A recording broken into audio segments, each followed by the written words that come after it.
Assalamu alaikum viewers. Welcome to Siyasat.com English News. I'm Eman Umar. Petrol price in the city has been increased. On Friday, a small hike in prices led to the cost per litre touching 105.96 paisa. It has been fluctuating between 105 rupees and 106 rupees for the past 10 days. On Friday, there was an increase of 0.2.5 paisa in petrol prices. A day earlier, it was 105 rupees 71 paisa. Among the other cities of the state of Telangana, Adilabad has the highest price of petrol per litre at 108 rupees 2 paisa per litre. A number of metro cities have also seen a hike in the prices of petrol on 1st of October, with Mumbai recording its highest price at 107 rupees 68 paisa per litre, followed by Bangalore at 105 rupees 15 paisa. The Telangana High Court today asked the state government to stop the shifting of Gaddianaram market to Bata Singara market yard till 4th of October of this month. It issued the orders while responding to a petition filed by Wholesale Fruits Commission Agents Association. Arguing the case on behalf of the petitioners, their counsel told the High Court that the market was being shifted without providing any facilities at the new market yard. He said that the new market yard did not have 40 acres of land as stated by the state government, and 30 acres of land had already been leased out to private people. He said that the market yard had only 10 acres of land. However, the counsel for the state government said that the state government had sanctioned 68 lakh rupees court providing basic amenities at the market yard. He said that the market yard had facilities like cold storage and hamalis. Responding to this, the High Court asked the state government to submit a report on the issue. The airport's Economic Regularity Authority has allowed the GMR Hyderabad International Airport to gradually increase user development fee on domestic and international passengers from 1st of April 2022. GMR Hyderabad International Airport manages the Rajiv Gandhi International Airport, and as such, the user development fee increase is applicable to it. In an order on the tariffs revision for the third control period, based on a proposal by the GMR Hyderabad International Airport Limited, the AERA has issued orders which were uploaded in its web portal recently, stated a report by the Financial Express.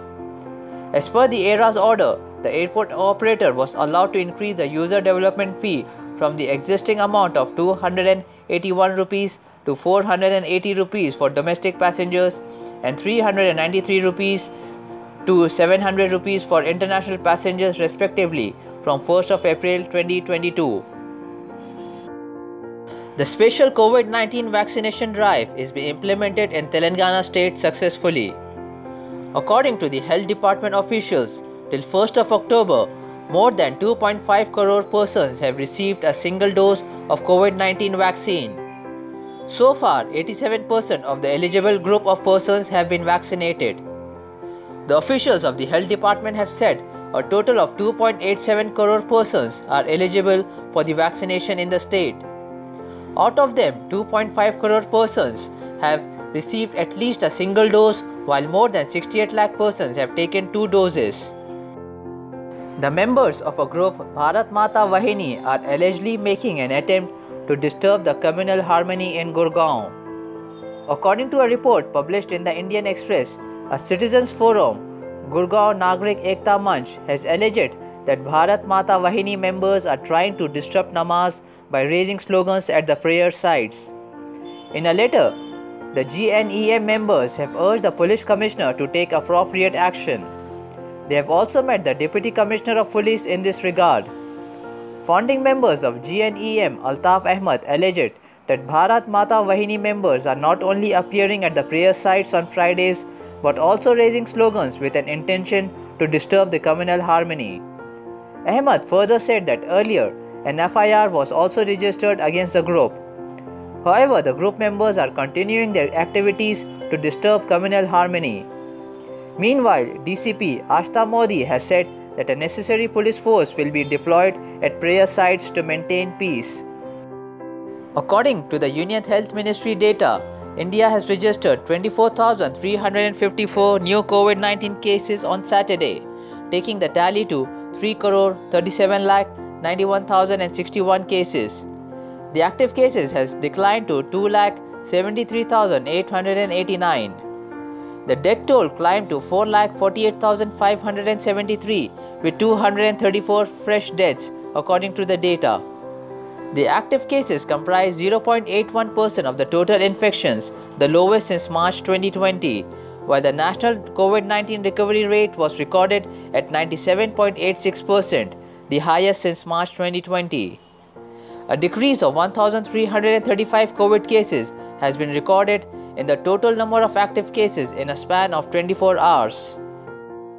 People across Middle Eastern countries have started a campaign on social media to boycott Indian products to protest against the Assam's police brutality against the Muslims during an eviction drive. The incident drew wide condemnation after the video of the police shooting a Muslim man went viral. The boycott of Indian products on social media in the Arab world is currently in full swing. The widely circulated video also shows an Assam government photographer repeatedly stomping on a dead man during the eviction drive. The horrific video has triggered a backlash in the Gulf countries. On 30th of September, Middle East Monitor, a portal focused on reporting from the region, revealed that members of the Kuwait National Assembly had condemned the atrocities committed by the Indian authorities and the Hindu extremist groups against the Muslim community.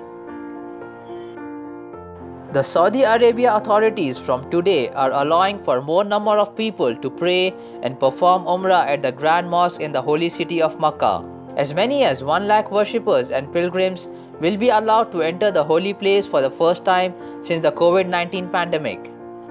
Aside from that, the Saudi authorities are also now allowing 60,000 people to gather for the namaz congregation at the Grand Mosque as well, according to various media reports. The Saudi Ministry of Hajj and Umrah said on 30th of September that the decision will be effective as of 1st of October. The ministry's announcement also said that domestic pilgrims aged between 12 and 18 years and those over 70 years can perform Umrah only if they are fully vaccinated against the COVID-19 virus. This is the first time since the outbreak of the COVID-19 pandemic that the country has loosened the restrictions. That's it for today. Thank you, viewers.